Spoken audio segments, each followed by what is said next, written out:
Hey guys and gals, it's your buddy Drew from Living History's Mysteries and Three-Eyed Raven Productions. You know, one thing a lot of people don't know about me is ever since I was a small child, I was interested in prehistoric life, paleontology, paleobotany, dinosaurs.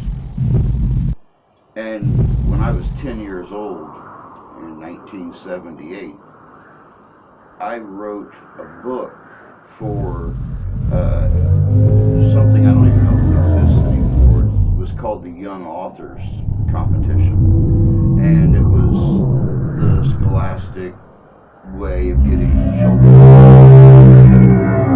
And I wrote a book on dinosaurs, and it actually won the grand prize. It was 25 pages long, illustrated. It had every type of major dinosaur known in the 1970s in it.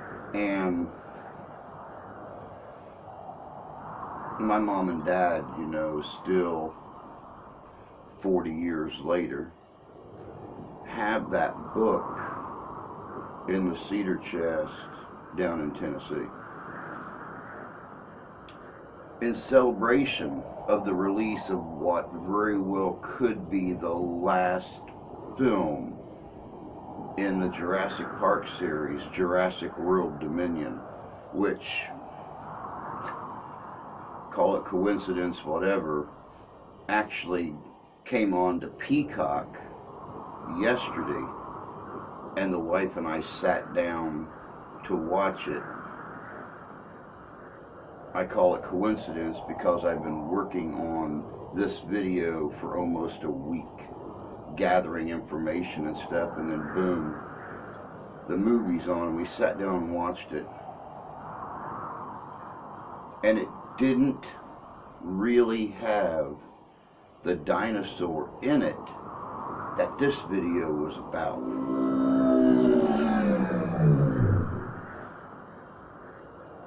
Sit back today as we take a look at a discovery that turned the paleontological and the scientific world upside down. The discovery of a dinosaur that was the largest, most deadly apex predator anywhere in the world. Right here on Living History's Mysteries. Stay tuned.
Coming Sunday, October 2nd, 2022 from 1 p.m. to 4:30 p.m. It's the Cass County Fall Festival, visiting the historic Civil War era Newton House located at 20689 Marcellus Highway in Decatur, Michigan. Bring your family and friends along and enjoy this free-to-the-public event. It'll include festive music, artisans, food and cider, hay rides, kids' activities, guided tours of the Newton House. You never know, Mr. Newton, our former state legislator, may even be there. It'll have Civil War reenactors, historic reenactors, something for everyone. So bring your family out Sunday, October 2nd from 1 to 4:30 p.m. to the Cass County Fall Festival, sponsored by the Cass County Historical Society.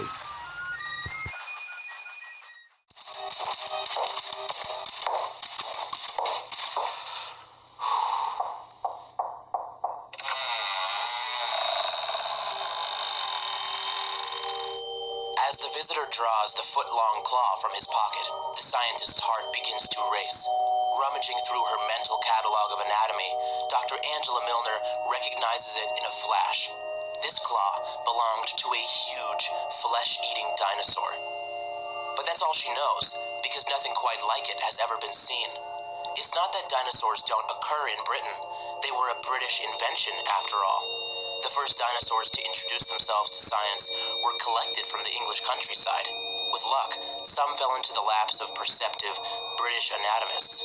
These were eccentric, mutton-chop-wearing men, consumed by the mysteries of Earth history.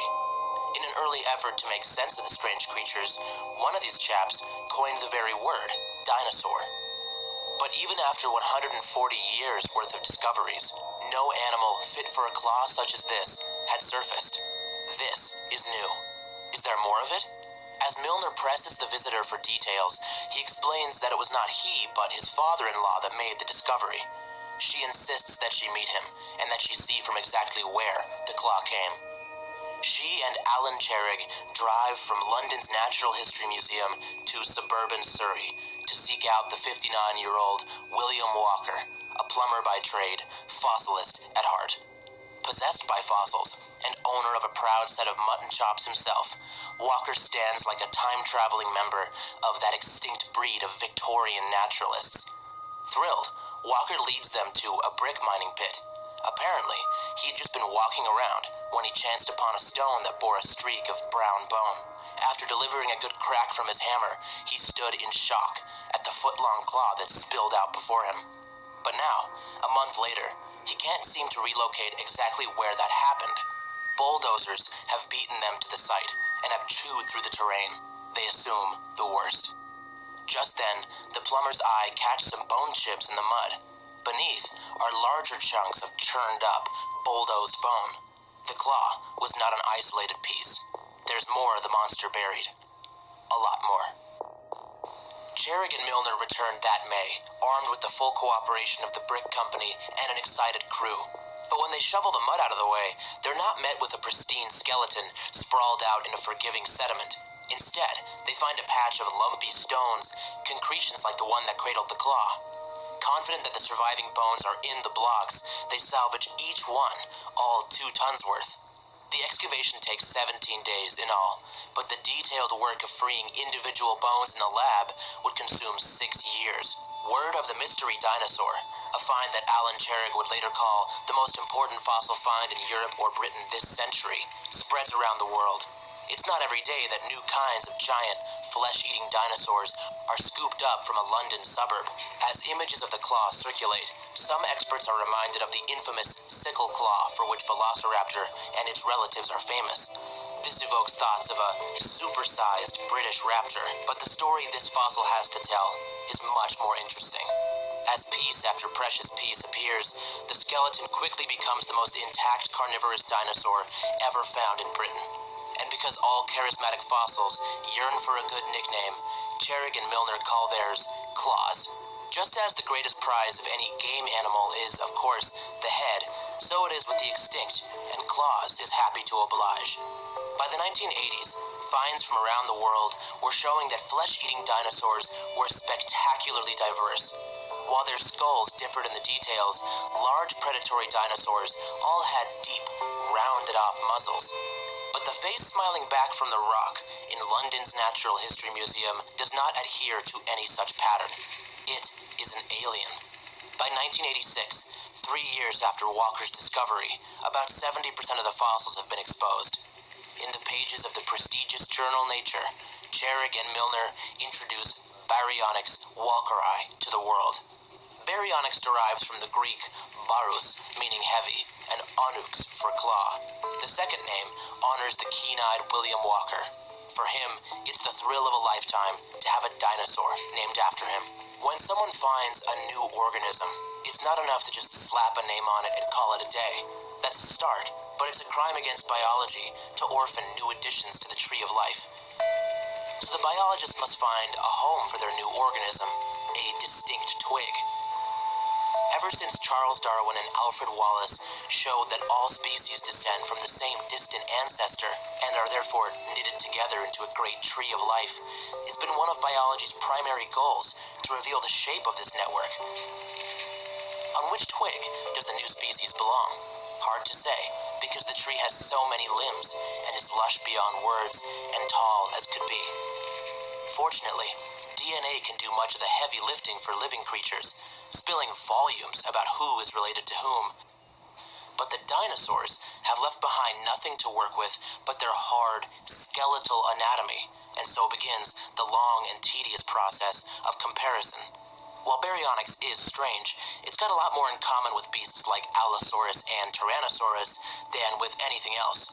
And there's a home for carnivorous dinosaurs, and it's called the Theropoda. It's a thick limb from which about a third of all dinosaur species dangle. Smaller offshoots anchor clusters of closely related species.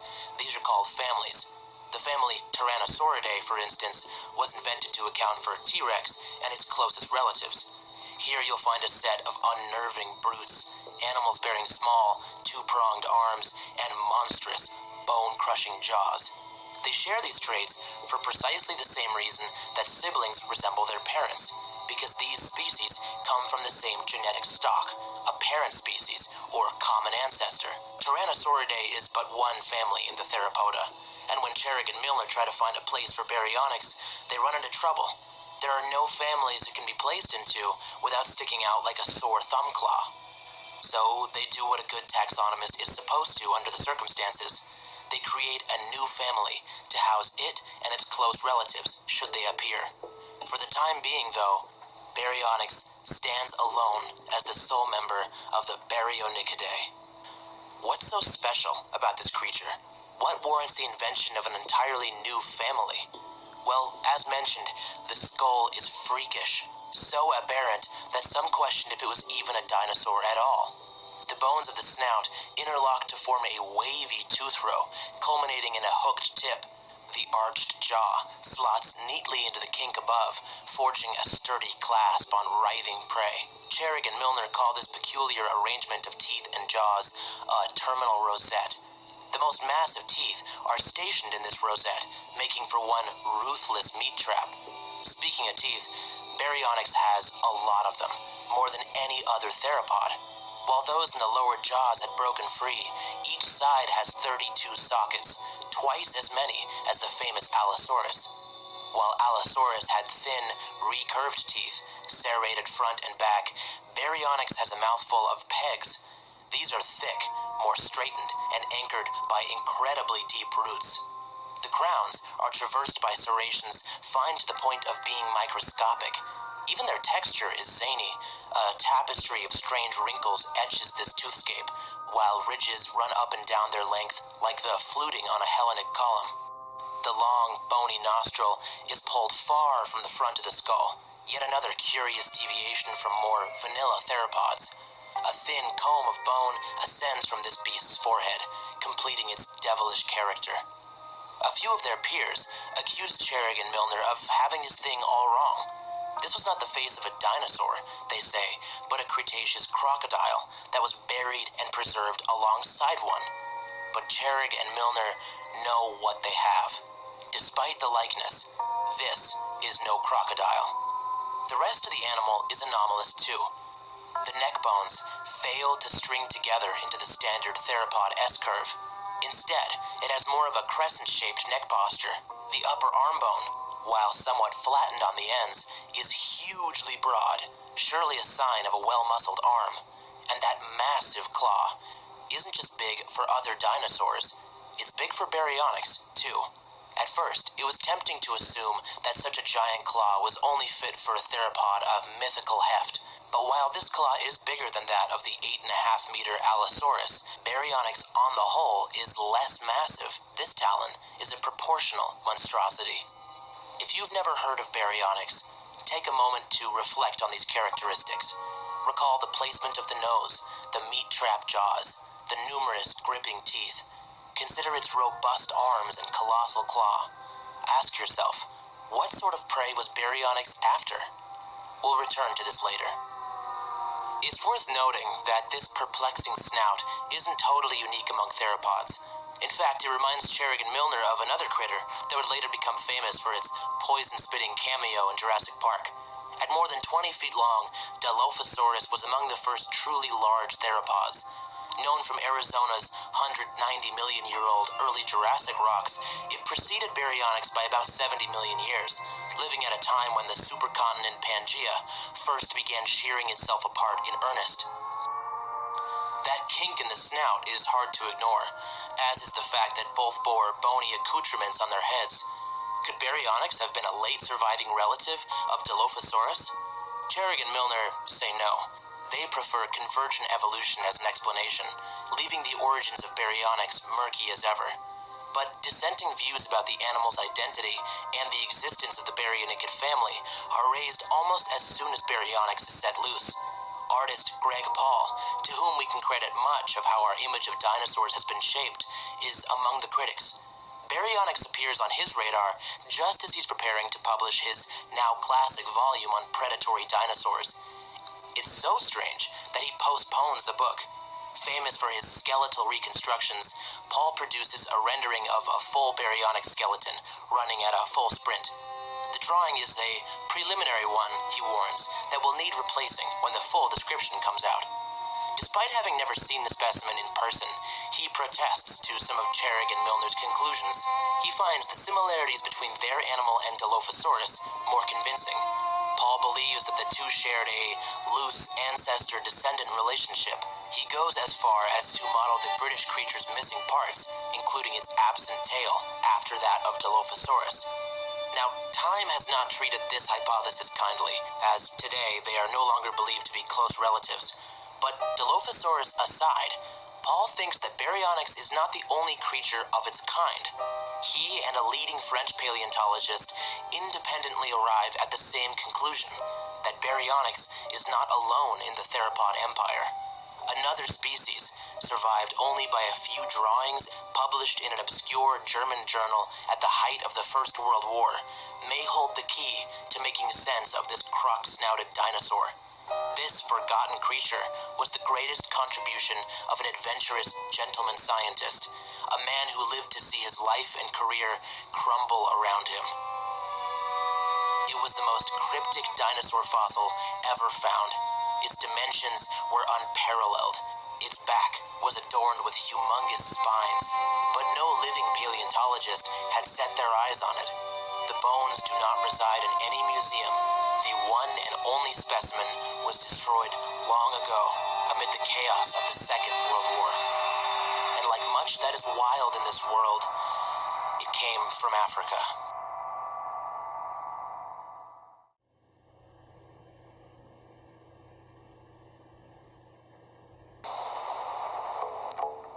The day had come.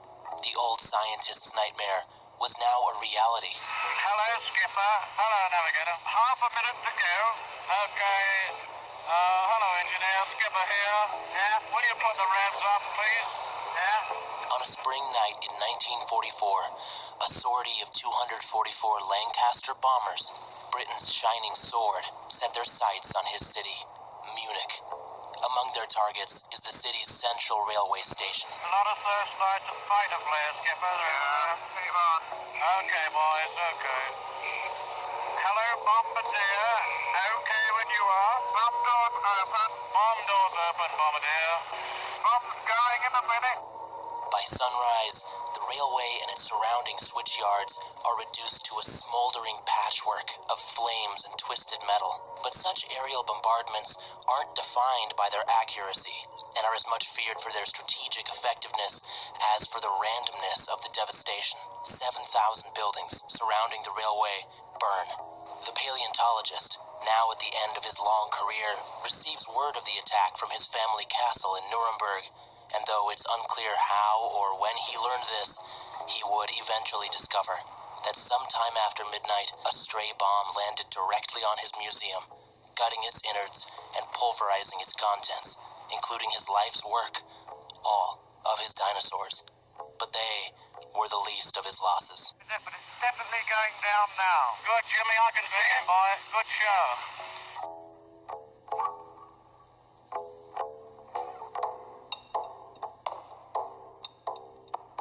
It's January 1911, and Ernst Friar Stromer von Reichenbach, or Ernst Stromer, as we'll call him, is 64 days into his expedition, well on his way to becoming a desert creature.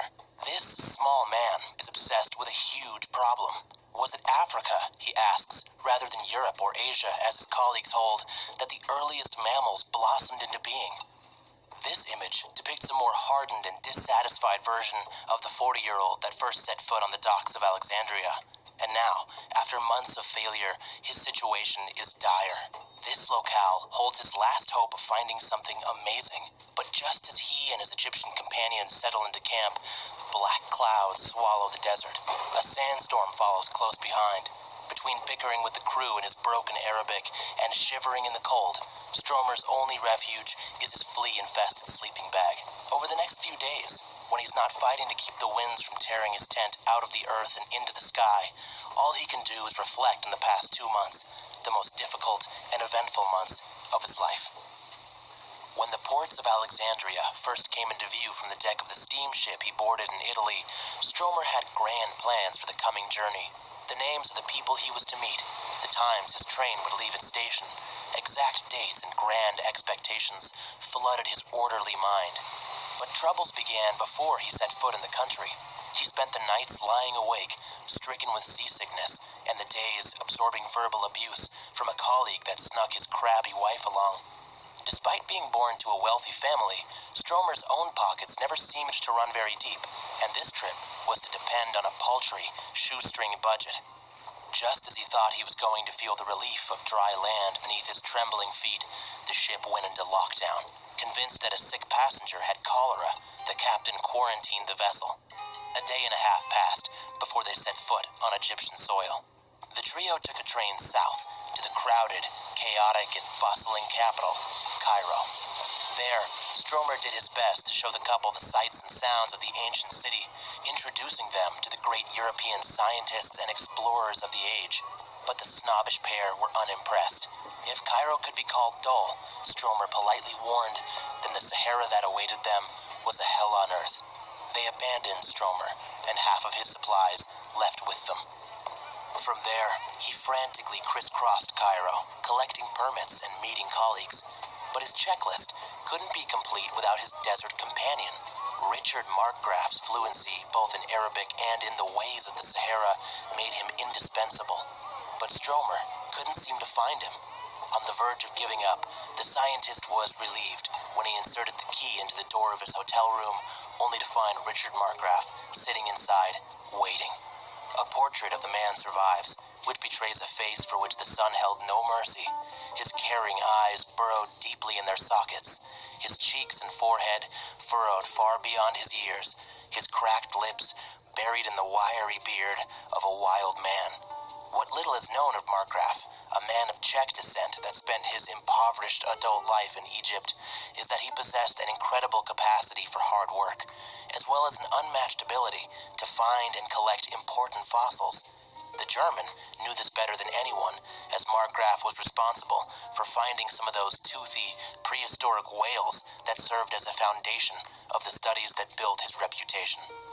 The journey was to be comprised of 3 phases. First, they were to search for early mammal fossils in a valley west of Cairo, but after working tirelessly for weeks, they had little to show for it. Stromer left early to plan for the next phase, leaving Markgraf behind to carry on. When they met again a week later, Markgraf placed in his boss's hands the skull of a small monkey. Stromer named the species Libipithecus markgrafi after his friend. Then, they turned their attention south, near the ancient ruins at Luxor, where the two men, a few camels, and an Egyptian cook explored a steaming sea of outcrop east of the Nile. This time, it was Markgraf that left early. Working in isolation day after day, Stromer was rewarded in divine panoramic views and hazy red sunsets, but not in fossils. Humbled, he caught a train back to Cairo. There, he opened a disastrous letter. Markgraf, one to suffer from bouts of violent sickness, would be unable to weather the third and final phase. And monkeys aside, the expedition had so far, in the way of fossils at least, been a failure. And now, Stromer was without his most vital ally. Desperate to fill his place, Stromer hired an entirely Egyptian team of cooks, guides, and camel drivers. The X on his map was a poorly known section of the Western Desert, some 370 kilometers west of Cairo, called the Bahariya. The miniature caravan set out for their long Saharan slog. In the evenings, when the winter chill proved intolerable, Stromer dismounted and walked beside the camels to conjure heat from his chattering body. After a week of marching, they arrive and become bogged down first by rain and then by a surge of stinging sand. But now, after days of turmoil, the desert grows silent. Scrambling around the sandstone slopes, Stromer keeps his eyes wide for fossils. The next few days are exhausting. He finds fossils of sharks, fish, crocodiles, and some bits and bobs of reptilian sea-going plesiosaurs. Nothing extraordinary, but something.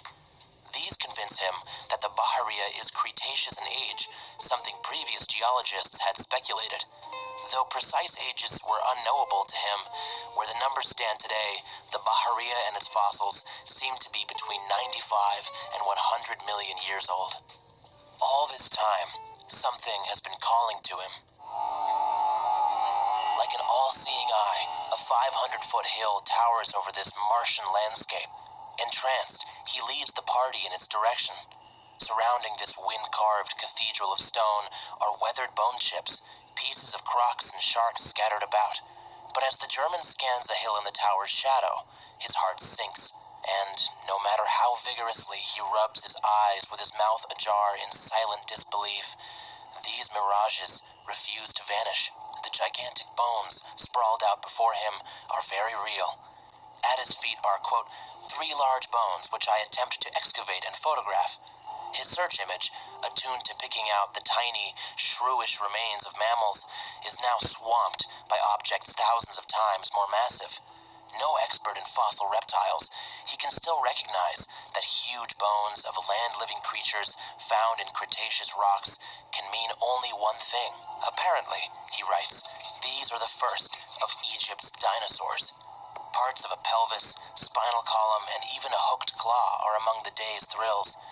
But giant bones pose giant problems, and Stromer is at a loss to properly retrieve and transport them. He collects what he can before retiring to his tent, where he scribbles into his journal while the chattering of jackals fill the desert. Then he does the unthinkable. He abandons the site, his only promising lead in 2 months of prospecting. As they soldier forth, they pass chunks of jagged dinosaurs, huge limb bones poking through the desert floor like compound fractures in the Earth's crust. They vacuum up bits of fish and marine reptiles in their path, but supplies are thinning. By its end, this journey was surely the most exhausting thing he had ever done. As he starts back to the city, he's beaming, at least on the inside. He's tapped into a new world of dinosaurs, fish, and reptiles, a lost paradise. But Egypt is harsh, and he's not built for the work. Even before leaving for the Bahariya, he wrote, I am too frail for such expeditions. I substitute tenacity and flexibility for the strength and pluck that I lack. Never again does Stromer see the land of the pharaohs. But Markgraf, living in the western desert and always hungry for work, was born for the job. From 1912 to 1914, he works alone in the Bahariya. A steady stream of new discoveries, which we'll meet later, are brought to light through the partnership. Margraf the field man, and Stromer the scientist. But tensions between Germany and Britain are rising. British officials in Egypt, which was then a protectorate of the crown, now claim all shipments bound for Germany as their own. Margraf panics, as Stromer can't pay him until he has the fossils. But as of July 28, 1914, when the Great War begins, it seems that nothing could free their treasures. But in 1916, British authorities have a change of heart. Margraf fell ill, as he often did over the course of his short life, and died, leaving his wife penniless. Per Stromer's pleadings, British authorities gift her a lump sum and offer to house the fossils, all 12 cases of them. Though Stromer would not see the specimens for another 8 years, or his friend ever again, Margraf's work was to provide him with decades' worth of fertile research.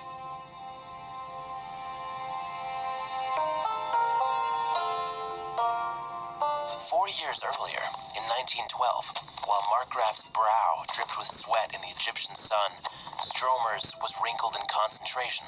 The latest shipment contained a set of alien remains. In its care were a dozen vertebrae, some ribs, a set of prodigious lower jaws, and more than a dozen conical teeth. The specimen was incomplete, and through Markgraf, Stromer understood that it was in a sorry state to begin with. As he writes, many of the bones had already been broken and deformed in the sediment. Furthermore, the remains were completely jumbled.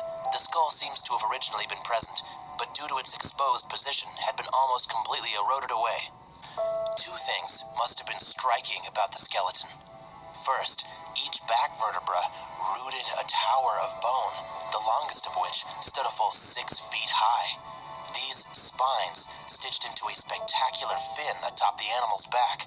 The function of this sail, as it's called, is a mystery to Stromer, and it's been a mystery ever since. Countless hypotheses, some plausible, others less so, have been advanced to explain it in the last 100 years. Just as impressive is the animal's overall size. His measurements are almost hard to believe. Some context.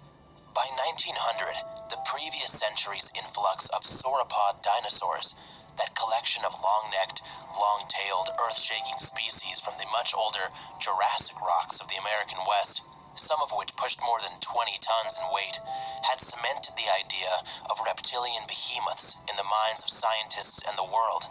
And where there is flesh, there are flesh seekers. It was logical, therefore, to predict that the largest animals to walk the earth were fed upon by predators of appropriate stature. And they were.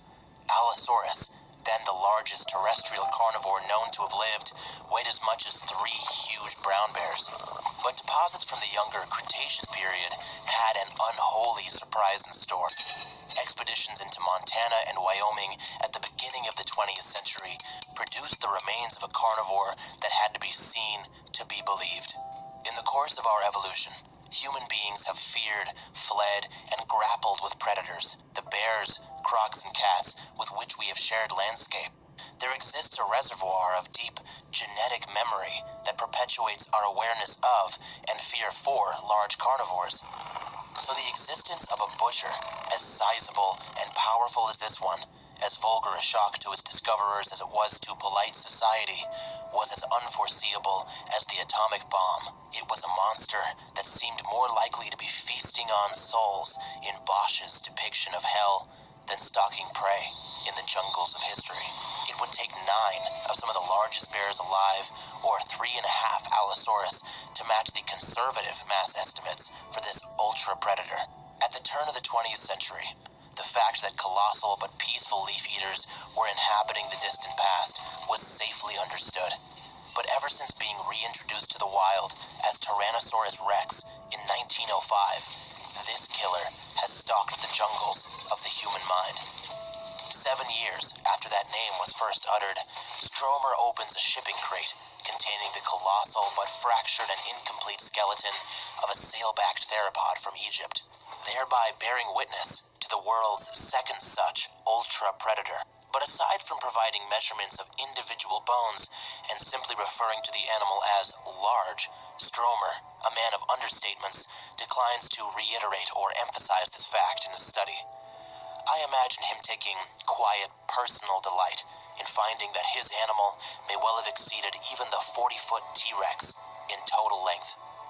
He concludes his 1915 description by gifting a name to the beast. He writes that, quote, "The establishment of a new genus and species is certainly justified, which I name according to its most conspicuous character, the spinous process of the trunk vertebrae, and after the land of origin, Spinosaurus aegypticus."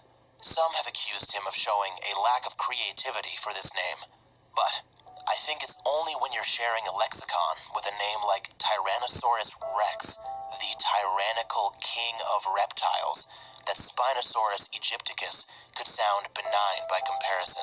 The man responsible for naming Tyrannosaurus was Henry Fairfield Osborn, paleontologist at the American Museum of Natural History in New York. As remains of the tyrant king were being extracted from the rock, drawings of a fully assembled Rex, towering over a human, were produced under his direction.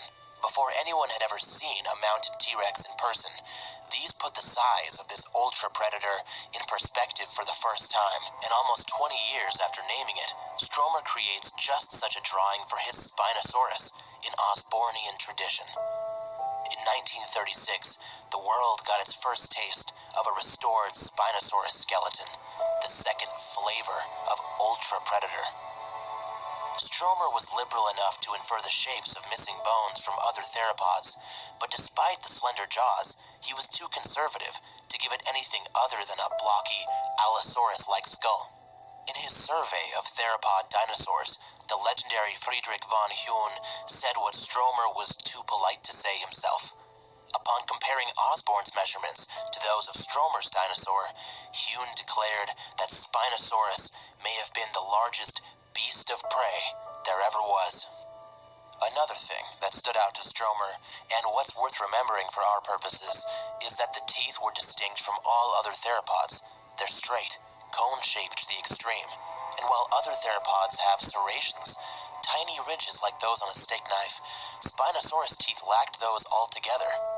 People often compare T-Rex teeth to railroad spikes because of their thick, cross-sectional roundness, but that's a comparison for which Spinosaurus is far more worthy, as its deeply rooted teeth could hardly be said to curve at all. Evolution had honed these teeth to seize and grip prey, not to shear or dice it. Under the circumstances, Stromer does an exceptional job. Given such alien spines, slender jaws, and straightened, unserrated teeth, traits totally unique among theropods, it's a testament to his skill as an anatomist that he manages to recognize it as a dinosaur at all. Unlike baryonyx, though, Spinosaurus fails to steal the eyes of the world.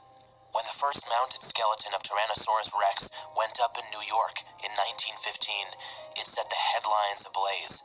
When Stromer named Spinosaurus that year, it did nothing of the sort, because it was 1915, and Europe was mad.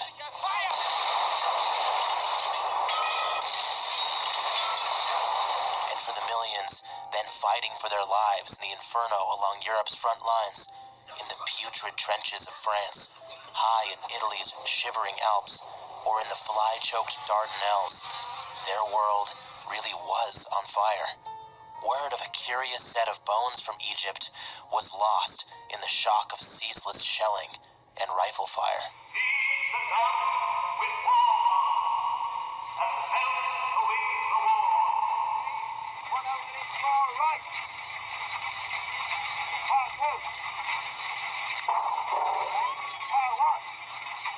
After the war, most of Margraaf's fossils were still in the belly of the Geological Survey of Egypt.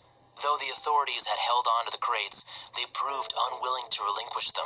But pressure from Stromer's peers proved annoying enough for British authorities to finally grant their release. But Stromer, financially crippled by Germany's inflation crisis, couldn't afford to pay for the deliverance of the specimens. It was then that an old student of his, now an established zoologist, stepped forward to personally pay the huge shipping cost. In 1922, 8 years after having been collected, the fossils arrive at his door. But authorities back in Egypt hadn't been kind to the parcels.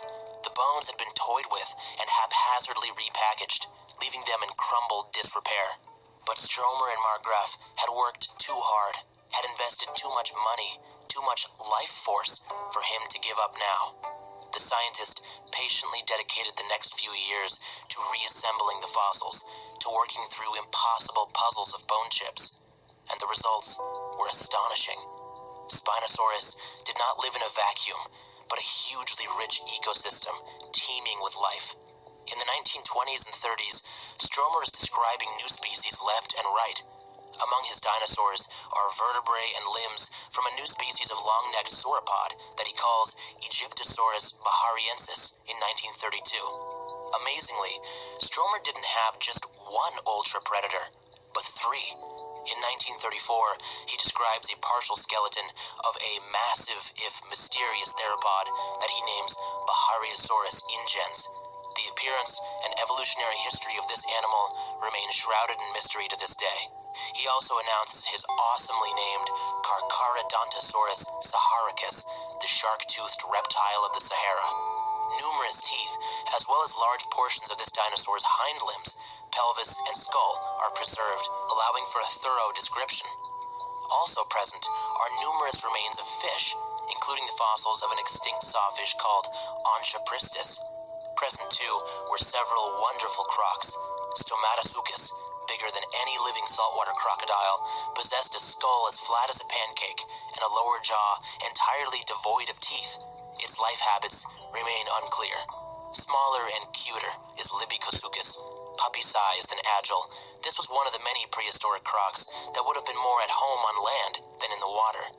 Lovely and strange kinds of turtles, snakes, and marine plesiosaurs also filled the waters of Baharia. Through a series of richly illustrated, magnificently detailed monographs, Stromer does something that few human beings ever get the chance to do. He gives life to a forgotten corner of planet Earth, a miniature world lost in the swells of time. By age 60, Stromer had become the head of the paleontology department at the prestigious Bavarian State Collection of Paleontology and Historical Geology. A few years later, in 1934, another man is awarded a promotion. A 45-year-old Austrian named Adolf Hitler becomes the chancellor and the face of Germany. And the rest is history. But where does that leave us with Stromer? On the surface, Stromer seemed to fit Hitler's mold perfectly. He's what he would have called a racially pure Aryan, with a Germanic pedigree that stretched back to the Middle Ages.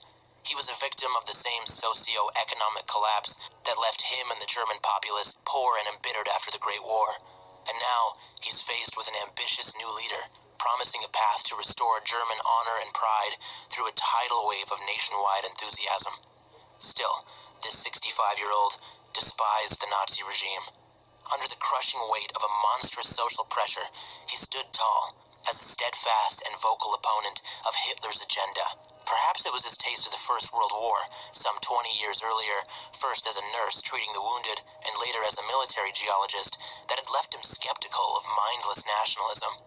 But now, under the Reich's racially based Nuremberg laws, his most heinous sin is his refusal to shun Jewish friends and colleagues. If any German could be said to have been in a good position to speak out, it was Stromer. He belonged to a family of aristocrats, upstanding and productive citizens of the city of Nuremberg for 500 years, where his own father had served as mayor. Germans like Stromer were the last people the Nazis wanted to hound, so he savored some protections, at least for a while. Amidst Hitler's soaring popularity, two events must have particularly troubled Stromer.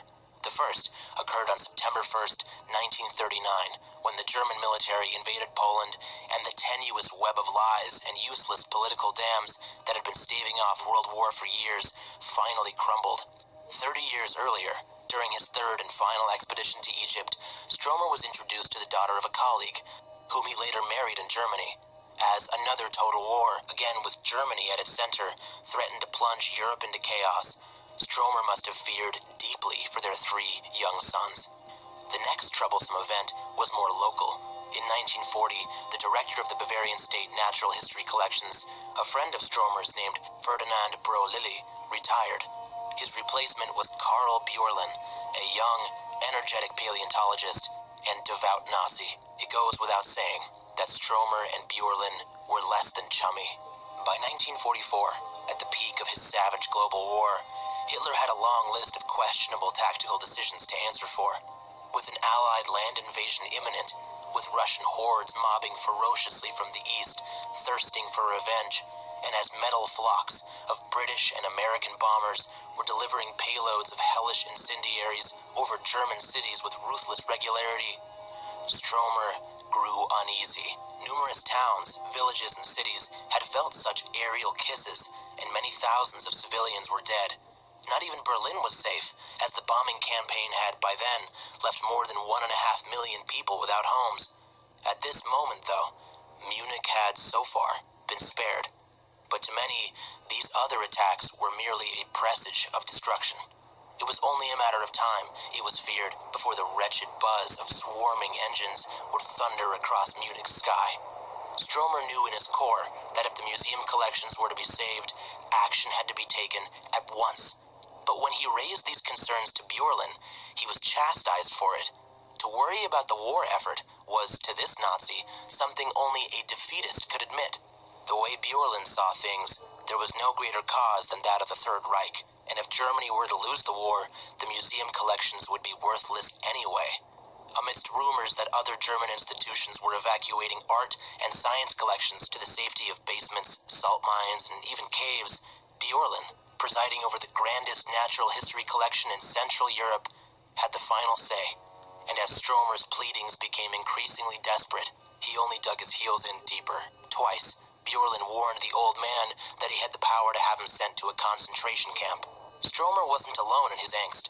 Some curators took matters into their own hands and managed to sneak much of the museum's zoology collections to safety. Brolilli personally hid a number of smaller fossils in his briefcase and delivered them to the castle of a fossil-loving princess north of the city. But no matter how much he felt for the man, Brolilli could not fit his friend's dinosaurs into a briefcase. Across the English Channel, Munich was a target of growing interest for the Allies.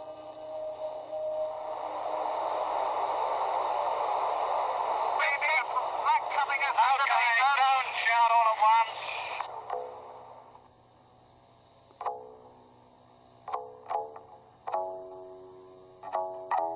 On the night of April 24th, 1944, Stromer's fears are realized. His one-of-a-kind collection of Egyptian fossils were smashed to powder. But Stromer was growing numb to such blows. It's been suggested that the decision to place his two oldest sons into units that would face some of the most vicious combat was a deliberate form of indirect punishment.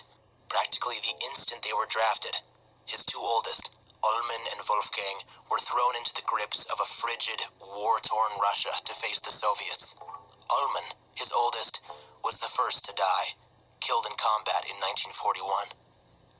7 months after the raid on Munich, his middle child, Wolfgang, vanished on the Eastern Front. And exactly 1 year after the bombings, his youngest, 18-year-old Gerard, was killed, fighting the Allies in northern Germany.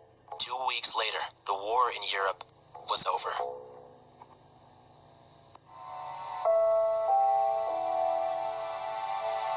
Stromer was the model for what good science is: cautious, self-aware, and precise. He was, as an admirer of his once wrote, a man with a mind that judged without prejudice, inclined to argument almost by principle. It's especially sad to consider the qualities that served him so well as a scientist were ultimately what cost him the most. But there was a break in the clouds. Wolfgang, who'd gone missing in Russia and was feared dead, was back among the living. His physics background was grounds for his Soviet captors to demand that he help concoct chemical weapons for Stalin. When he failed to comply, he was exiled to labor in a series of Siberian gulags. After more than 5 years, a sentence that must have felt like 1,000, he was freed in 1950. Just in time, too, as when Wolfgang came home, his father was now in his 80th year. It was as if Stromer had kept himself alive through sheer willpower. Now satisfied that his son was safe and expecting his first child, Stromer allowed death to greet him at the family castle in Nuremberg in 1952. He was 82 years old. While Stromer was respected in his lifetime, his contributions were largely forgotten after his death. Most classic dinosaur books written over the next few decades make no mention of him, Margraf, or the Bahari fossils. Citations are the currency of academia, Without a steady stream of them, one's work can quickly fade into the background. Stromer's publications were of little use to those busy working on the different, more accessible dinosaurs spilling out of rocks across western North America and Asia. Spinosaurus, the animal, vanished from the Earth after perhaps 1 million years of incremental environmental change, but it vanished again after just 3 decades contact with humanity, making it one of the few species to go extinct twice. In the decades following the war, Spinosaurus remained an island in the theropod family tree, a loner without relatives. Occasionally it lived a second life in picture books or dinosaur encyclopedias, invariably pictured as a colossal, sail-backed clone of Allosaurus. But with no tangible remains in existence, it was in a kind of limbo, one step between the mythical realm of the Yeti or the Griffin and the world of observable, concrete zoology. Some would come to question its very existence as an animal, asking if it were not some chimera of multiple skeletons mistakenly confused to be one. But it was real. Finds elsewhere in the Sahara, in Europe, Asia, and South America were waiting to prove it.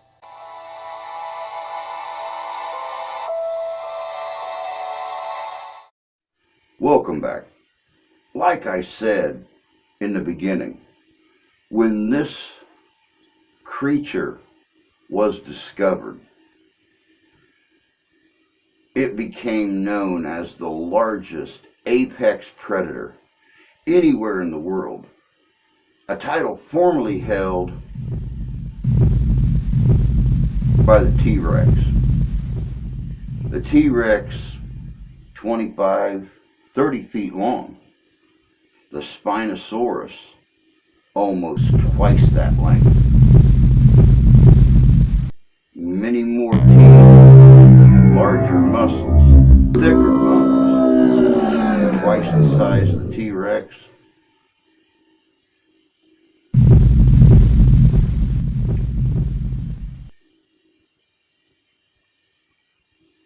Every once in a while, it's a great idea to sit back and look even further than our recorded history. It's nice to know what it took to get us where we are today. But I'd like to thank you guys for joining me for this special presentation. Still to this day, 40 years later, I would love nothing more than to see a live dinosaur. Sadly enough, here in the studio is the only place I get to interact.